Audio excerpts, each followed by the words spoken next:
Olá pessoal, seja bem-vindo a mais uma conversa periódica. Olha, ontem eu tive um dia muito bacana com meus sobrinhos. A gente passou o dia na praia. Eu fiz uma coisa que eu estava com muita vontade de fazer e que eu não fazia há muito tempo, que era bife à milanesa.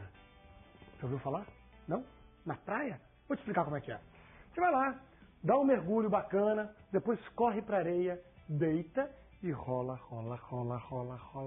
Quando você levanta, a sua mãe olha para você e fala assim: meu filho, o que é isso? Você fala: eu sou um bife à milanesa. Bobagem. Só eu me divirto com isso. Nosso convidado, que aliás é um convidado internacional, vai explicar isso um pouquinho melhor pra gente. Vou convidar aqui o Nicolás, que é professor da PUC do Rio de Janeiro. Tudo bem, Nicolás? Obrigado por ter vindo. Senta aí. Nicolás, você é argentino, não? Isso, de Buenos Aires. Gosta de futebol? Adoro. Quem vai ganhar a Copa do Mundo? Argentina. Ah, então começou a brigar. Não. Brincadeira. Como é que você veio parar aqui no Brasil, Nicolás? Bom, eu vim quando eu tinha 16 para 17 anos. Meus pais mudaram para o Brasil e eu vim acompanhando, né? Mas eu realmente gostei muito e não me arrependo de ter vindo. De ter ficado aqui. Mas vem cá, a gente vai falar hoje sobre ligações covalentes, não é? Mas o que tem isso a ver com a questão da areia da praia, por exemplo? Bom, é o seguinte, na verdade, a areia da praia ela é formada por ligações covalentes. A areia da praia é um composto chamado de dióxido de silício, formado por átomos de silício e oxigênio. E esses átomos eles estão unidos entre si através de ligações covalentes. Então, quando a gente dá uma andada na praia, né, a gente está andando em cima de um tapete de ligações covalentes, mesmo que a gente não saiba. Né? Não saiba, né? Exatamente. Agora, vem cá, refresca aqui para mim quais são essas ligações. Bom, é o seguinte, sabe-se, né, que tudo que a gente conhece é feito de 30 tipos de átomos. Ao todo são 100 tipos, mas realmente presentes na natureza são 30 tipos de átomos. Então, como que isso é possível? Isso é possível porque os átomos eles conseguem se unir das mais diversas formas. E a união entre os átomos é que é chamada de ligação. Tem vários tipos de ligação, um deles é a covalente. Mas, Nicolás, o que ocorre quando as diferenças de eletronegatividades entre os elementos não são tão grandes? É o seguinte, quando os elementos que se unem têm grandes diferenças de eletronegatividade, há uma transferência de elétrons e geramos íons e temos a ligação iônica. Agora, o que você perguntou, quando as diferenças de eletronegatividade não são muito grandes ou são inexistentes, por exemplo, dois átomos de carbono se unindo, né, não temos mais essa transferência de elétrons, portanto, não temos mais formação de íons. O que se unem são átomos. E aí é o que a gente diz de ligação covalente. Porque essa ligação, essa união, ocorre por compartilhamento de elétrons. Agora, como é que você pode explicar para a gente como ocorre o compartilhamento de pares de elétrons? Basicamente, ocorre o seguinte.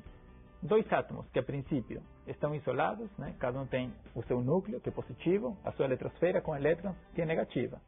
Na medida em que eles vão se aproximando, né? Cada núcleo, além de começar a interagir com sua própria eletrosfera, coisa que ele já fazia, ele também começa uma interação com a eletrosfera, com os elétrons do vizinho. Certo? Então eles começam a se aproximar e a se atrair cada vez mais, porque as eletrosferas são negativas e os núcleos são positivos. Então essa interação fica cada vez mais forte, até que chega uma hora que as duas eletrosferas praticamente se encostam. E aí começa um efeito contrário, de repulsão, porque uma eletrosfera negativa repele outra eletrosfera negativa. Então chega-se numa posição de equilíbrio, onde a força de atração e a de repulsão, elas se equiparam. E aí o sistema para, certo? E isso é o que a gente chama de distância de ligação. Mas o número de ligações covalentes que determinado átomo faz depende do elemento ao qual ele pertence? Sim. Há uma dependência muito forte em relação a isso. Pelo seguinte, vamos pensar, por que os átomos ficam atraindo as eletrosferas dos outros, né? Por que eles não ficam satisfeitos com as próprias eletrosferas? Sedutores, esses Exatamente, átomos? né? Por que eles não ficam com as próprias? Na verdade é o seguinte, conforme a gente já sabe, né? Os átomos ficam mais estáveis quando eles atingem a configuração eletrônica, ou seja, o número de elétrons na última camada dos gases nobres. Os gases nobres, eles são os isolados da química. Eles não reagem com ninguém, porque eles estão felizes com o tanto de elétrons que eles têm. Então, os outros átomos, que não tiveram a sorte de nascer nobres, por assim dizer, né? Eles procuram, através ou da transferência, ou então do compartilhamento de elétrons, chegar a ficarem parecidos com os gases nobres. Daí acontece o seguinte, por exemplo, um átomo como o cloro, que tem 7 elétrons na última camada, precisaria chegar a 8 para ficar parecido com o argônio, que seria o gás nobre mais próximo dele. Então, ele precisa de ganhar um elétron. Às vezes, ele consegue fazer isso por transferência. Mas, às vezes, quando o outro átomo ele também é bastante eletronegativo, ele não vai ter força para arrancar esse elétron. Então, vai acabar perdendo, inclusive, né? Nesse caso, não. Dependendo das eletronegatividades, que vai acontecer um compartilhamento.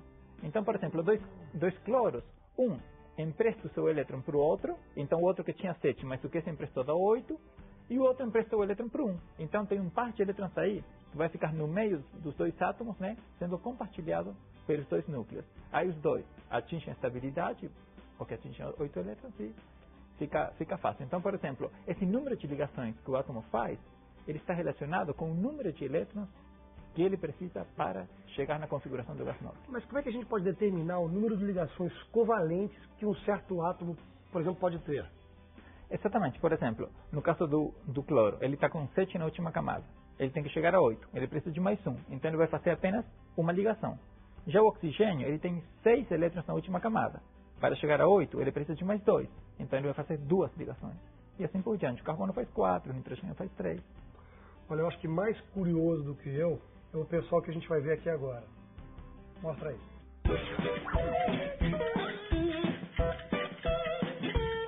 Como o gelo une as moléculas da água? O que acontece com as ligações da molécula quando a água vira vapor?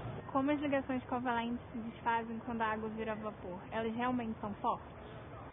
Então, Nicolás, como é que é isso? Bom, é o seguinte. Como eu falei anteriormente, a molécula de água é constituída por um átomo de oxigênio e 2 átomos de hidrogênio unidos covalentemente.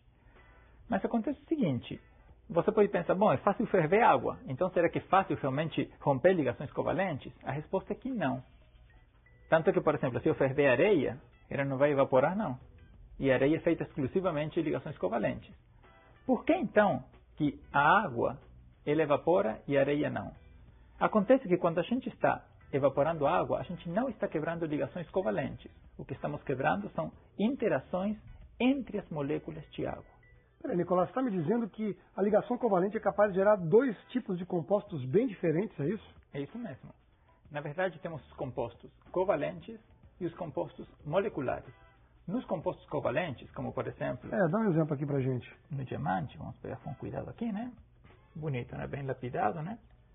Nos compostos covalentes, o que a gente tem é uma rede tridimensional de átomos unida através de ligações puramente covalentes. Então, o que acontece? Por exemplo, no caso do diamante, a gente tem apenas átomos de carbono. Uhum. Então, dentro dessa peça linda de diamante, temos um monte de átomos de carbono, vou deixar de novo aqui, que estão unidos covalentemente, fazendo uma rede tridimensional de ligações. Bom, eu acho que todos nós sabemos que não é fácil a gente ferver um diamante, por exemplo, né? Então, realmente, a gente quebrar essas ligações covalentes é bem complicado. Outro exemplo de um composto covalente seria, por exemplo, o grafite, certo? O grafite, ele tem uma estrutura, também é somente carbono, mesma coisa que o diamante, só que os átomos estão arranjados de forma diferente. Eu posso dizer rapidamente que estão arranjados em camadas.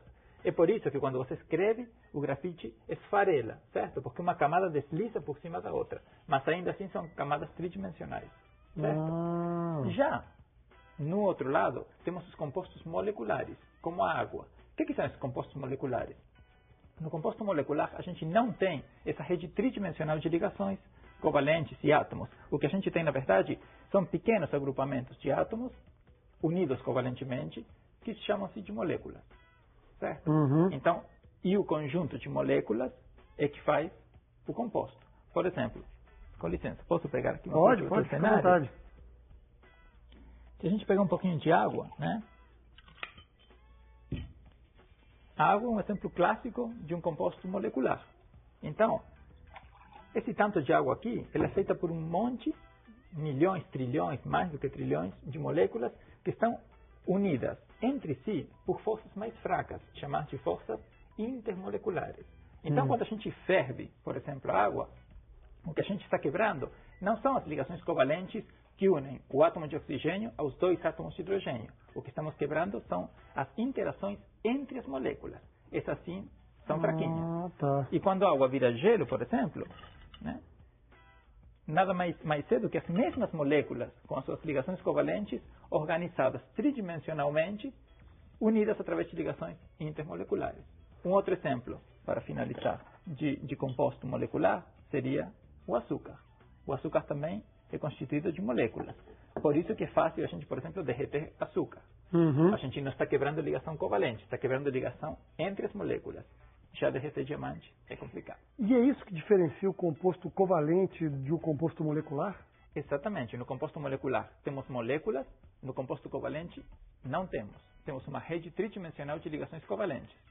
Certo? Colasso, eu vou aproveitar esse teu gancho e vou dar aqui a dica da semana para a nossa sessão Ebulição.